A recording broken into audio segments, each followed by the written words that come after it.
No ano seguinte, já no primeiro dia de aula, levava na bolsa um poema de 4 versos que dizia assim: Foi boa para os escravos e parecia o mel. Acho que é irmã de Deus. Viva a princesa Isabel! De imediato, não tive coragem de mostrá-lo à professora. Cada vez que tentava, ficava gelado e o coração já ia correndo bater na garganta. Mas no segundo dia de aula, numa hora em que ela disse que a minha letra era bonita, arranquei da bolsa o poema e lhe entreguei. Ela foi até a mesa e sentou-se com meu papelzinho na mão.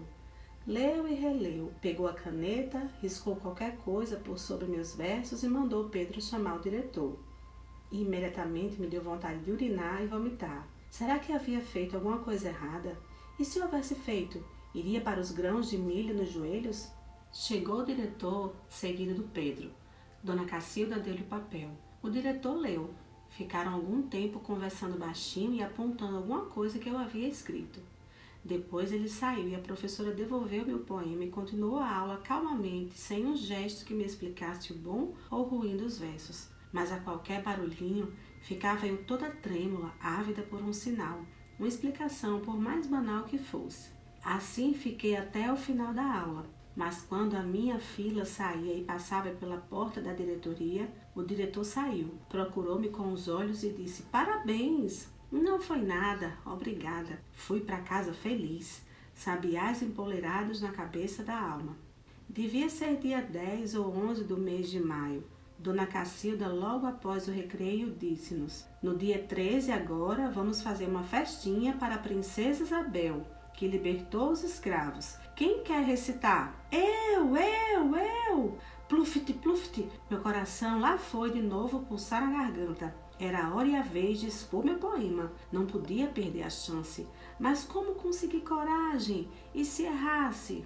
Assim não dá, gritou a professora. Levantem a mão.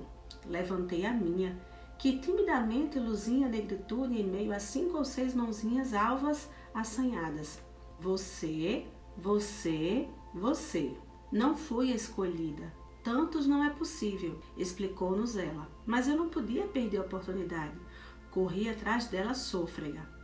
Dona Cacilda, eu tenho aquele que eu fiz outro dia, que eu mostrei para a senhora e a senhora chamou o diretor e ele falou parabéns e eu deixo ele mais grande. Falei tudo sem respirar, sem piscar, medo de não convencer, de apertar os olhos e as lágrimas escaparem do controle da emoção. Saturei.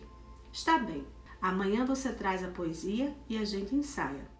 Sua mão parecia pena de galinha e seus lábios no riso tinham muito a ver com as casquinhas de tomate caipira que a minha mãe colocava no tempero do arroz. Fui para casa meio angustiada, já estava quase arrependida de haver insistido. O aumentar e decorar o poema não era nada. Difícil era não tremer, não chorar, não esquecer na hora. Pensei em não ir às aulas por alguns dias, inventar uma dor de barriga, mas não podia falhar com a princesa Isabel. Ela merecia, se não fosse ela. Que pecado seria maior? Mentir que estava doente ou não homenagear a santa princesa Isabel? Optei por ir e não ficar em pecado. Antes tremer e chorar do que ser castigada por Deus. Por Deus ou por Santa Isabel? Pelos dois, claro. Ela teria que pedir o consentimento dele para nos punir, já que ele é o pai, o chefe, dono de todas as decisões. Haveria na certa uma reunião no céu entre os santos e santas, anjos e anjas. Não, anjos e anjas não, criança não opina, nem decide nada, nem vota. Ai, mas se eles pudessem... Se pudessem, seria fácil. Eu mesma conhecia vários anjinhos. A Tilica, um que morreu de lombriga aguda. A Luzia, 2, que morreu de bucho virado. O Jorge, 3, que morreu de cair no poço. E tinha mais ainda, e por sorte todos da minha cor. Seriam votos a meu favor, certamente. Fora a Ana, que era branca, o João Cláudio, acho que até eles. Mas não adiantava ficar pensando. Criança só ouve, quando pode. O fato é que no céu todo mundo ficaria sabendo. Uma vergonha imensa invadiu-me toda, como o dia em que fui pega tentando descobrir a passagem do ovo do galo para a barriga da galinha. Credo em cruz. Não havia mesmo outro jeito. O negócio era assumir logo de uma vez, tentar fazer tudo bonito e direito. Comi rapidamente no almoço. Engoli quase inteiros os alimentos. Engasguei com as espinhas de mandiúva. Pus-me a escrever afoitamente. Aumentei. Criei 4 novos versos. Reli os versos antigos e achei que deveriam ficar por último, para encerrar a declamação com Viva a Princesa Isabel. Ao meu poema dei um título, Santa Isabel. Assim ficou. Santa Isabel. Os homens eram teimosos e os donos dele era bravo. Por isso a linda Isabel soltou todos os escravos. Foi boa que nem um doce e parecia um mel. Acho que é irmã de Deus. Viva a Princesa Isabel. Dentro de meia hora havia decorado tudo. Daí comecei a declamar pausadamente. Às vezes começava do fim e voltava para o começo. Tudo certinho, nenhum pulo nas frases, nenhum gaguejar, nada. No dia seguinte, coloquei meus escritos sobre a mesa para apreciação da professora. Ela os pegou, leu, fez as correções ortográficas, colocou, como por exemplo, colocando NS no final da palavra homens, e concordou adjetivos, etc. E me devolveu. Decora, que amanhã você recita, certo? Não contei que tudo já estava na ponta da língua.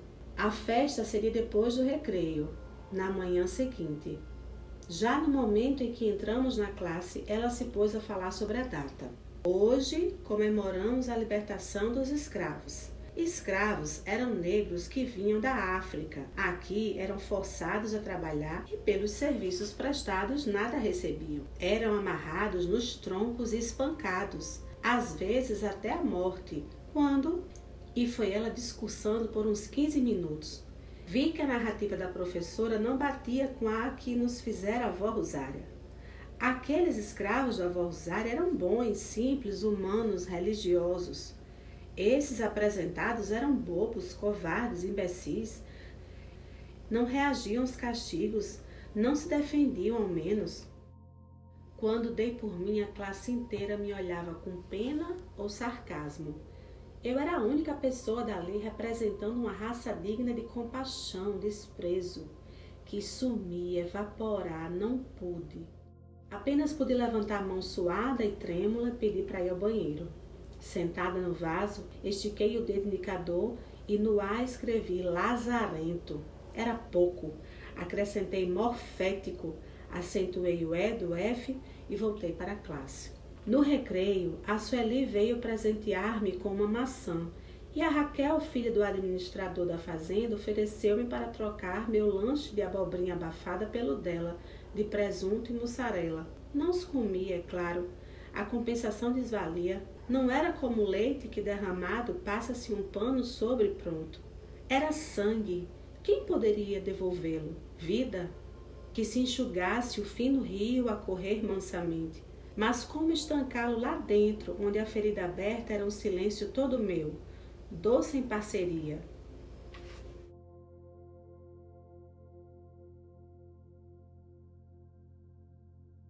Na hora da festa estava um trapo. No entanto, não me preocupavam mais os erros ou acertos, sucessos ou insucessos. Era a vergonha que me abatia. Pensava que era grande da classe só por ser a única a fazer versos. Quantas vezes deviam ter rido de mim, depois das minhas tontices em inventar cantigas de roda? Vinha mesmo era de uma raça medrosa, sem histórias de heroísmo. Morriam feito cães. Justo era mesmo homenagear Caxias, Tiradentes e todos os Dons Pedros da história. Lógico, eles lutavam, defendiam-se e ao seu país. Os idiotas dos negros, nada. Por isso que meu pai tinha medo do seu Godoy, o administrador, e minha mãe nos ensinava a não brigar com o Flávio.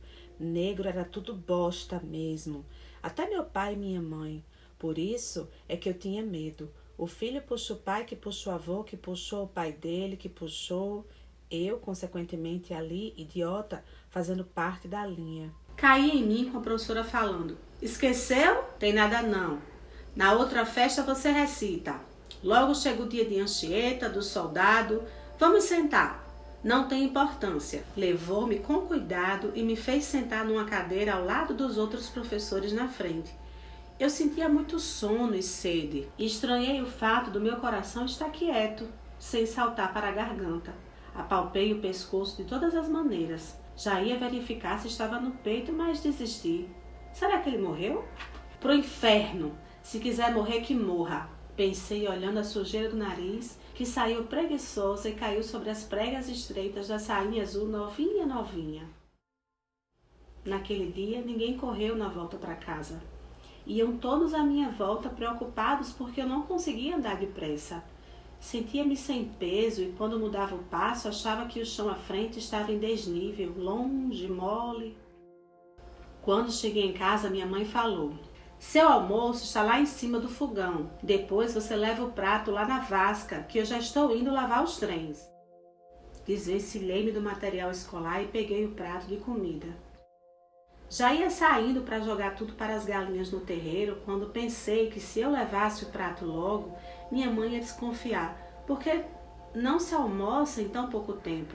Resolvi aguardar. Destampei a vasilha e comecei a remexer a comida. Separei os grãos de feijão preto com o cabo da colher, joguei-os no meio das labaredas que mantinham aceso o fogo do fogão. Depois atirei a comida no quintal e fui levar o prato como a minha mãe havia recomendado. Até então, as mulheres da zona rural não conheciam as 1001 utilidades do bombril, e para fazerem brilhar os alumínios, elas trituravam tijolos e com pó faziam a limpeza dos utensílios. A ideia me surgiu quando a minha mãe pegou o preparado e com ele se pôs a tirar da panela o carvão grudado no fundo. Assim que ela terminou a arrumação, voltou para casa. Eu juntei o pó restante e com ele esfreguei a barriga da perna. Esfreguei e vi que diante de tanta dor era impossível tirar todo o negro da pele. Daí então passei o dedo sobre o sangue vermelho, grosso, quente, e com ele comecei a escrever pornografias no muro do tanque d'água.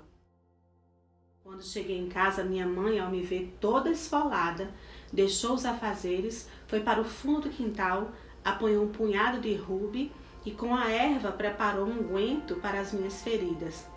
Enquanto me descia um paninho no preparado e colocava na minha perna, dizia: "Deus me livre, eu canso de falar, não sobe nos muros, não brinca de correr e que nada, entra por um ouvido e sai para o outro, parece moleque."